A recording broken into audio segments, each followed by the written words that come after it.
I spent 100 days murdering hordes of monsters, ghouls, and this guy in Terraria and Diablo's love child, It Lurks Below. I starved, suffered, and got torn limb from limb every single step of the way. Even my own home wasn't safe. Will I survive all the monsters that come my way? Will I defeat all the bosses of this world? Will I become an immortal god, conquer the world, and enslave all those that defy me? Grab some popcorn, a Coca-Cola, and strap in for It Lurks Below. On day 1, I spawned in and immediately started swinging my fist around and grabbing shit. You know, just learning the controls. The HUD looked very weird compared to the Terraria one that I'm used to, but it looks like the game gives me missions because in the top right of the HUD it says to pick up 2 sticks from the ground and to craft a wand. I got the 2 sticks right away along with some other items like tough grass and berries. After wandering around for a second, I opened the crafting menu to make myself a wand and I actually almost vomited when I opened it up. I mean, look at how disgusting this shit looks. Anyways, I completed the quest and got my first weapon. It dealt 12 to 18 damage. Right away, I was assigned with another quest, gather some food, eat the food, and go into a food coma. So that's exactly what I did. I ate my berry and took a 30-minute power nap. When I awoke, it was time to get down to business. The next quest was to make a pickaxe and an axe, so I went wandering around the map gathering sticks, tough grass, and rocks. Once I had enough materials, I made an axe. I chose to make the axe first because I figured I could get sticks from the trees that I mine and I could use that to craft a pickaxe. But as it turns out, after mining a tree, all of the bark, the branches, and the leaves turn into perfectly cut, beautiful pieces of wood. I continued my search for sticks, then ended up coming across a fleshy part of my world, like the ground was just made of flesh, and it had eyes sprouting from the surface. It was very unsettling, but I just ignored it. On day 2, at like 1 in the morning, I had my first encounter with a couple of enemies. It was a zombie and some demon-eye looking thing that was shitting out a purple ooze. Luckily, I had that iron on my hip to swiftly take care of them. Afterwards, I finally made a pickaxe and moved on to the next quest. I had leveled up and needed to use my skill point. I put it into intelligence to increase my wand damage and to increase wand shots, whatever that means. I assume it's just like I shoot more shots. Immediately after, I killed another zombie and it dropped a bottle of coffee to help with my energy because it was draining fast. My hunger was also draining really fast, so I guess I'm just going to have to monitor them at all times. From the skill point mission, I got the Book of Frozen Shield. It's pretty self-explanatory. It's a shield that absorbs damage and shoots a line of piercing cold bolts that freeze enemies when struck. This book was considered an ancient item. The ancient items, they're like equipment in Terraria. Just think of this as a cooler shield of Cthulhu. I activated it and look at the pretty blue orb circling around me. I liked it a lot. Afterwards, I moved on to the next quest, learning how to cook. I had learned how to cook just because eating raw ingredients wasn't going to be very filling, so I made a campfire and cooked some raw meat that I had in my inventory from zombie. All of these quests were super easy and super quick to do, so I'm not really going to mention the quests anymore from now on. I'm just going to say what I'm doing. I made a forge and noticed a cave of sorts underground, so I mined down into it to see if I could get some ores or something, and what do you know, I found a bit of iron. But after mining it, I fell down like a little bit and found some chests. This was also when I learned that I could double jump. I wanted to see what would be inside of the chest, so I fell down to take a look, and the caves are crawling with enemies. And I'm not just talking about zombies and floating eyeballs from earlier. I'm talking about spiders and skeletons and these little girls with pigtails. They were so creepy, and to make matters worse, they were armed with guns. Inside the silver chest were basic things like coffee and scrolls that increased damage for a certain period of time. But I wanted to see what was inside of the gold chest. So I made my way over there, opened it up, and got 2 new wands. An ice lightning wand that deals 30 to 50 lightning damage, and an unknown rare wand that deals 42 to 70 lightning damage. I went back up to the surface the next day and found some squatters all up in my camp, so I used this opportunity to test out my new rare wand, and it works wonders against these guys. Once they were taken care of, I smelted my iron, made a workbench, and headed right back into the cavern. Now that I was more confident in my gaming abilities, I took care of the monsters from earlier, grabbed all of the mid-ass loot from the rest of the silver chests, and got some more iron. On day 4, I began gathering wood so that I could finally get to work on my house. Right as I was flattening the ground for my house, I reached level 5 and got my next ancient item, the Firestorm Opus. It's a book that sets the area around me on fire and deals tons of damage. I then spent the entire day above ground building my house. Once night had arrived, I also made myself a garden to start growing food. Afterwards, I spent the rest of the night sleeping on my cold wood floor. I started off day 5 by planting 10 carrot seeds and continuing to level up to put every single skill point I earn into intelligence. After leveling up, I was introduced to the survival panel. Basically, every time I level up, I will get a survival point along with the skill point to put towards various skills in this panel, whether they be for mining, farming, cooking, even alchemy. I put my first group of survival points into the mining section. I chose the skills that allow me to mine faster and learn a recipe on how to craft a copper pickaxe. I also chose some other skills that taught me how to make healing potions, a chicken coop, and a variety of spring foods like chili and tomato soup. I then spent the rest of the day making my house look better. I added doors, made a bed, moved the stuff up from underground, and added torches. The next day I went back underground to get some more iron. I encountered a whole bunch of enemies while I was down there, but once I had enough I came back home and made full iron armor. I then went to take a nap in my super comfy bed, but I got interrupted by a huge pop-up that said my carrots are finally ready. I went outside, harvested them, and turned the new carrots into seeds so that I could plant more of them. On day 7 I realized that the days go by pretty fast, but anyways, I followed my current quest and it was to find and defeat Commander Vile. The quest says he's on the surface, so I began exploring to the left and found a much bigger flesh biome than I found earlier. Deeper into the flesh biome I found Commander Vile and I killed him in actually 10 shots. I don't know if that was supposed to be like a boss fight, my first boss or something, but the others better not be as easy as him. After my valiant victory against Commander Vile, I celebrated by making a chicken coop. And just look how cute he is. I named him Chuckles the Chicken, because chickens make me chuckle. Anyways, I went back to exploring underground and came across this awesome shrine looking thing. It had a page of notes in it, and after grabbing it, it opened up a story log. Which means that there's lore, baby! I'm not going to get into lore right now because we haven't found all the pages yet, but I might later on. We'll see. Just stick around. Afterwards, I killed a few guys, went home, and spent some survival points on skills in the farming tab like extra harvest. On day 8, I organized my inventory and continued doing quests where I ended up getting something called a homestone. It's used as a teleporter between myself and the homestone. It allows me to teleport to and from wherever I am on the map. I then did some more farming, chopped down more trees, and made a second chicken coop. I named this one Cholesterol the Chicken because all of the eggs I'm going to be eating are going to kill me. On day 9, I got really sick of how my farm looked. I just hated how it was like underground. I don't know, it just didn't look good. So I moved the lower one up so that both the plots are on the same level, and it looks much prettier now. I ended the day by doing some terraforming to the right of my house to make room for some new buildings. I continued terraforming into day 10, and I also decided to get a bunch of wood. While getting the wood, I came across a big old cow and immediately tried to butcher it with my axe, but to no avail. I left the cow, went home, took a nap because all the terraforming takes a huge toll on my energy, and made the general store. The store was run by a man named Devo, and he just sold very basic stuff such as corn seeds, healing potions, notarized bank expansions, just simple stuff like that. All in all, the shop was pretty useless, but I was glad to have a friend around here. Afterwards, I did some more farming, cooked a shit ton of food, and headed back to the mines. On day 11, I was mining straight down in the mines and ended up reaching a new area called the Muddy Area. I know, super creative name, right? Good job, devs. In the Muddy Area, I encountered new enemies, but in turn, I also found a new ore, copper. After mining a bunch of copper, I came across a crystal vein that gave me a protective crystal of speed. It increases my armor and speed, but I couldn't use it for some reason, so I just kept it in my inventory for now. Right under the crystal vein was this big open room, and when I went down to it, it was swarming with enemies, like actually swarming. These guys were everywhere. I began to clear them out, and I quickly realized that the green slime guys were possibly the most annoying enemy I've ever come across in any game I've ever played. I also realized that all these enemies drop gold and other various loot, such as crystals, coffee, and even more weapons. Some of these weapons were so cool, like there were magic ones, poison ones, fire ones, you name it, and each of these weapons had their own buffs like increased damage against the undead or more speed. This game was truly the baby of Terraria and Diablo. It was awesome. I'd cleared out the entire thing by day 12 and kept on moving downward. Eventually, I ran into another dungeon type deal with a shit ton of enemies, so I took care of them all. I finally went home on day 13 with loads of copper ore in my inventory. I smelted them all down into bars and made full copper armor, but this armor was much cooler than my previous set. It was much cooler because the copper armor had crystal slots for each piece of the armor, so I put all the crystals I'd gathered up to use. Once I was wearing the copper armor that I imbued with all sorts of crystals, I gained more armor, speed, intelligence, damage, vigor.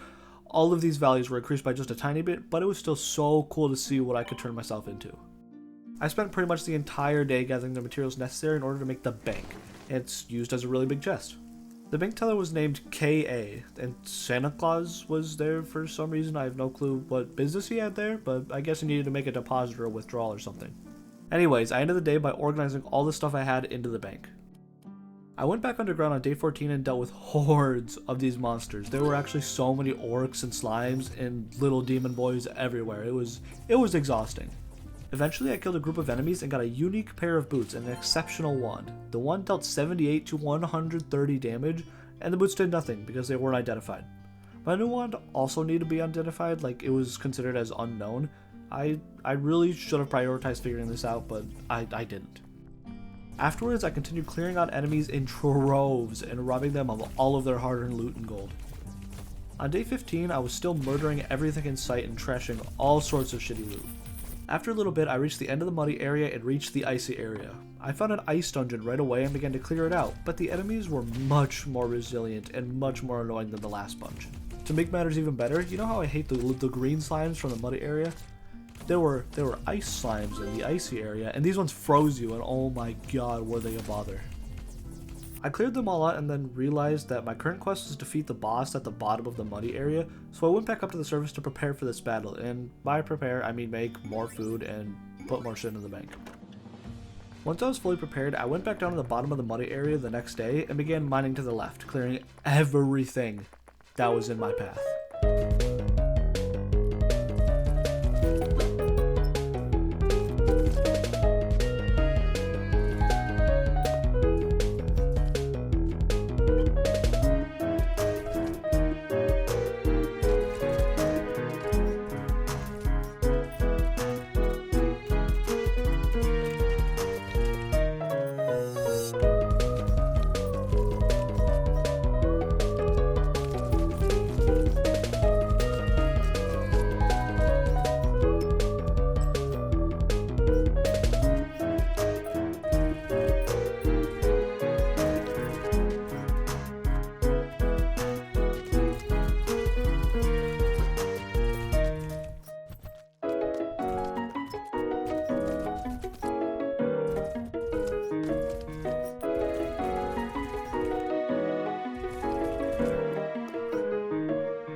By day 17, I had made it to this creepy ass door, and it kind of reminds me of the boss doors from like Super Mario, except that it has a scary ass eye embedded to the top of it. During my little killing spree, I got a few more ancient items. A little dragon buddy that gives me elemental damage and shoots status effect bolts, a book titled Deadly Nimble that gives me a 50 dodge rating and increases my critical damage every time I crit, and a poisonous vial that shoots a burst of reflective poisonous bolts that always poison enemies unless they're immune.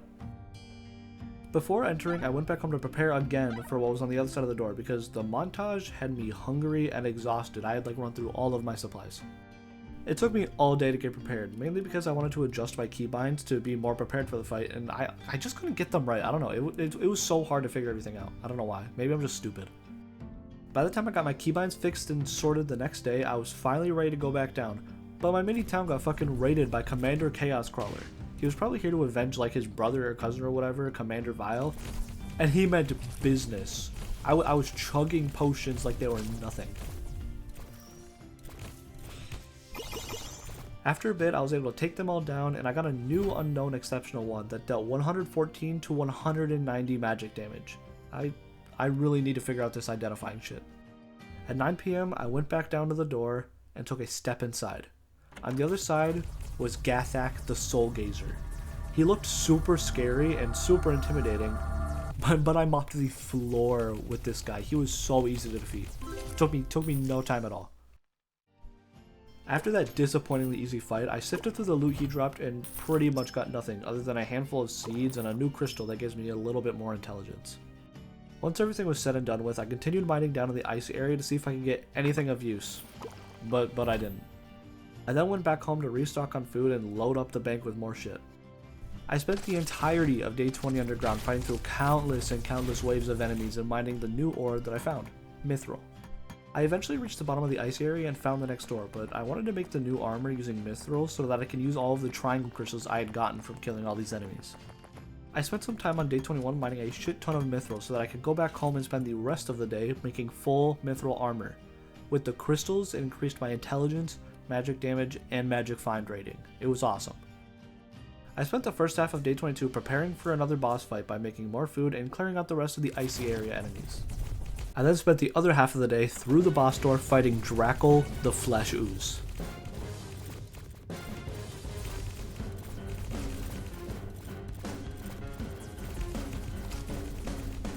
This guy was much more difficult than the last guy, like much more difficult. Not only did it do much more damage, but it also protected itself using a shield of eyeballs. I noticed that I could build in the boss arena, so I made myself a nice little home using dirt so that all the projectiles would hit and break the dirt and not hit and break myself.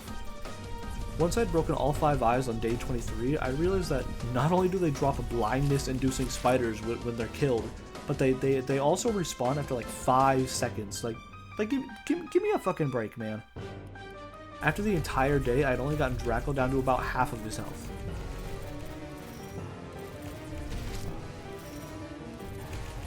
By the time day 24 had come around, I'd finally defeated Draco the Flesh Ooze, and from him I got a few pieces of unique armor that gave me a stacking armor buff, and one of them provides me a small light radius.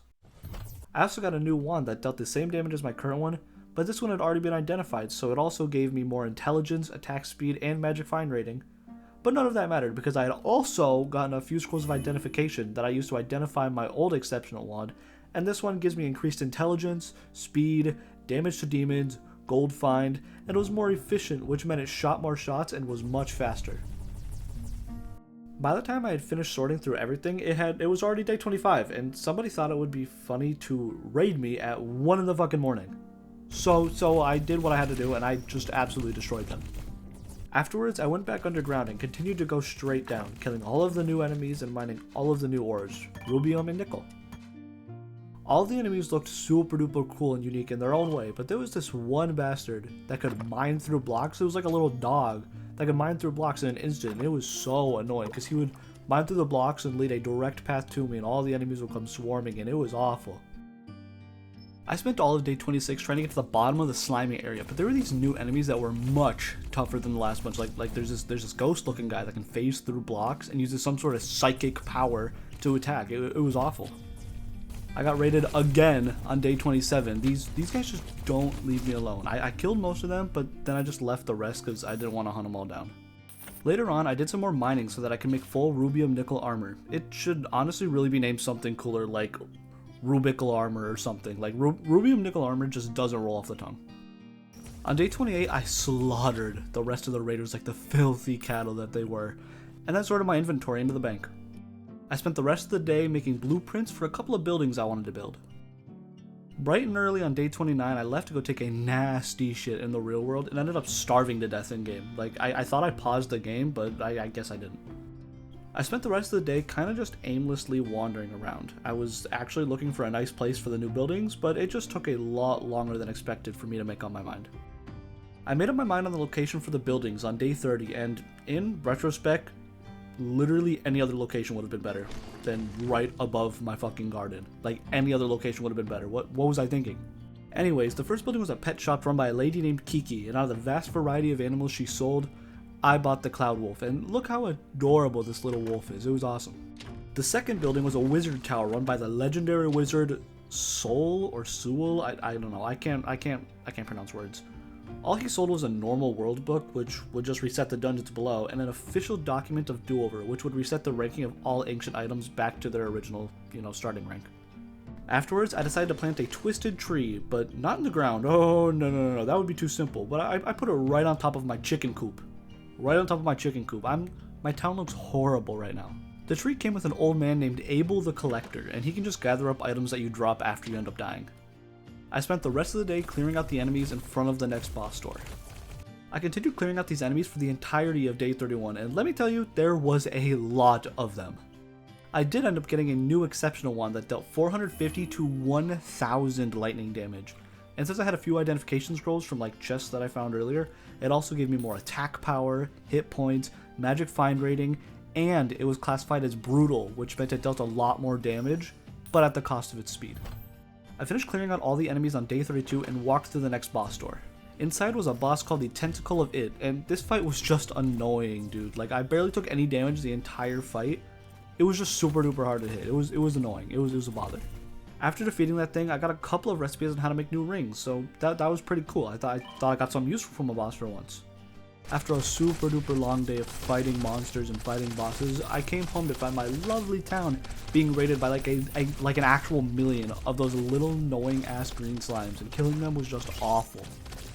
I spent the next 5 days on the same thing I've been doing, killing all of the new monsters in the dungeons and mining the new ore, gold and lodestone. In that time, I made a ring of steady feet so that I don't recoil when shooting, figured out how to make identification scrolls, did some farming, got raided again, made full gold lodestone armor, made a town hall, and officially declared my home a town. On day 38, I stepped into the next boss door and was met eye to eye with Belzor Bloodeye. This guy was also super easy to defeat as long as I kept my distance. Like, there weren't many projectiles to dodge whatsoever. After defeating him, I got a whole load of nothing. On day 39, I was sick of all the fighting and everything, and I did literally nothing but relax and just dilly-dally around, because I deserve to dilly-dally around from time to time. At the end of the day, though, I did notice that the fleshy part of my world was much bigger than the last time I saw it, like much bigger. I spent days 40 to 47 defeating all of the enemies in the last area of this underground hellscape. It was very hard, long, and taxing, but I managed to get rid of them all. I also spent a bunch of time mining the new ores, adamantite and ochre, no, it's definitely ochre, and molding them into armor. I also switched my weapon around a couple of times, but I ended up settling on this cold blood rod that dealt 222 to 370 damage, and I know what you're thinking, it's significantly less damage than the other one, but this one shoots real fast. Also, it became winter, which meant no farming for 15 entire days for the entire season. It was very hard to keep my hunger up this entire time. On day 48, I took a step inside of the final boss door and came face to face with it, the Prince of Annihilation.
I had defeated it, the Prince of Annihilation, what was supposed to be the final boss, but I got a new quest about terrible reports coming from our ogre friends in the Badlands. They pretty much just wanted me to build a portal to travel over there and help them, so that's exactly what I did. On day 49, I searched for and gathered the materials I would need to build this portal, but on day 50, I figured out that I can mine and place blocks like in the background, so I redid my entire house because I had just been sleeping out in the cold this entire time.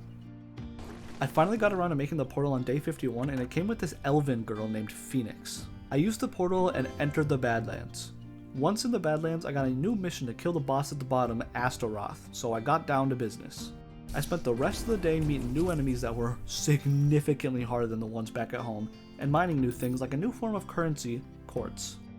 I spent the entirety of day 52 just sweeping through hordes of enemies, but eventually I ran into the poison of Astaroth, and this guy murked the shit out of me. But it's okay, because when I came back, I was ready this time. But I still got murked. But it's okay, because on my third try, I actually killed it. After the little guy died, there was his heart that I was supposed to break, and after it died, I got a huge pop-up message that said, Astaroth has lost an ability. So I assumed that each layer of this place would host like a different something of Astaroth, and that if I killed them all, killing Astaroth would be significantly easier. For the next 5 days, I invaded the homes of monsters and slaughtered them all with a smile on my face. I have no regrets for all the horrible acts I have committed in these Badlands, and if it were up to me, I would do the same exact thing to our friends, the ogres. On day 58, I finally reached the next Astaroth disciple, the Flame of Astaroth, but this time I proceeded with caution as to not repeat the events of last time. I killed the guy and destroyed the heart, causing Astaroth's power to weaken. Also, I'm super sorry about all these time skips. This game gets very repetitive, and I don't want to bore you guys with the same stuff over and over again. By the time day 59 rolled around, the weapon I was using was called the Dread Branch. It dealt 240 to 400 poison damage, increased all poison damage by 39%, increased damage to demons by 17%, and added 51% of my vigor to my weapon damage. I continued clearing out monsters in troves for the next 3 days, until on day 62 I got to a section of the dungeon where it just kind of drops straight down. So being the super strong and brave little boy that I am, I dropped down it, and what met me at the bottom was nothing short of a nightmare.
I had defeated Astaroth on day 63, but my journey was far from over. With Astaroth destroyed, I had to switch my world into Nightmare mode and kill it, the Prince of Annihilation, again. I guess the game was pretty much over with at this point, but I wanted to see this 100-day challenge till the end because I never actually do. So on day 64, I came home, bought the Nightmare World book from the wizard, and started Nightmare mode. I spent the entire day on just the first layer and still hadn't cleared out all the enemies. That's how hard this mode was. I started getting into a rhythm of teleporting home to heal instead of using the healing potions I had because I was just burning through them so fast. Like I was chugging them like it was alcohol and I had like my car keys in my pocket. I continued killing all of these monsters very slowly but surely and finally got to the boss door on day 67. I walked through the door and came face to face with Gathak the Soul Gazer again. The fight was way easier compared to all the work I did to get here. Like, this boss did not require as much work as I did to get here. During all this time, I noticed that the fleshy part of my world was growing very fast, like it had already begun to overtake my area. I spent days 68 through 79, the next 12 entire days fighting monster after monster after monster. It was so frustrating how long it was taking me to kill literally anything at this point. I think I was having some sort of issue with my weapons and shit, but nothing I did was working. Though on day 74 I did manage to make new armor out of the new ores I got, Verdant and Russet. On day 80, I finally managed to get down to the next boss door, which I remembered being Draco the Flesh Ooze from last time. I went in and immediately noticed how instead of the eyes staying in position around the heart, they were just flying everywhere and shooting too many projectiles to count. It took me an entire day, like a full 10 to 15 minutes to take down all 5 eyes, and when I managed to do that, I took down only 2% of Draco's health before the eyes respawned. That was my last straw. I was so done with this shitty fucking game. I was so angry, and even thinking about it now makes my blood boil. Like what happened? I was a god, and now I'm just a mere peasant. Needless to say, I was ready for day 100. I spent the next 10 days pretty much just aimlessly wandering around doing absolutely nothing. I spent some of that time in the dungeons killing what few monsters I actually could, just clinging on to the hope that I would find a new weapon or a new ancient item or something that would be the turning point in my journey. But that moment never came. I became horribly depressed. I stopped farming, I stopped talking to my neighbors. I even considered disbanding my town because if it got raided again, who knows how long it would take me to kill everything. I was severely depressed, but all hope wasn't lost just yet. I decided that if I couldn't continue my adventures down to the dungeons, I would enact my role as the founder of this town and bring it back to its glory days. So I got to work. Over the course of my final 10 days, I would tear down every single building in this town, terraform the land, and start anew. I expanded my town all across this land, even a bit into the fleshy part. I made a hoe that allows me to till any and all dirt into farmable land and started a mega farm where I would grow garlic, potatoes, and of course, my carrots and cabbage. By day 100, I'd finally lived up to my true potential and named my beautiful town New Hope. But then the flesh started to take over my world, including my house, and all the hopes of New Hope would be destroyed within the next year. Hey guys, I want to thank you guys so much for watching this video, even though it isn't Terraria. I know that like my main thing is to do Terraria, but I've gotten really sick of it recently. I don't know why, I don't enjoy playing the game much anymore. So I'm trying to find different games like It Lurks Below that have like a day cycle where I can do a 100 days challenge. I'm thinking about playing Muck next, but let me know what you guys want to see that isn't Terraria, because I'm over Terraria for a little bit. I wanna branch out and get you guys to like me and my personality rather than just coming to my channel to see Terraria stuff. Thank you and goodbye.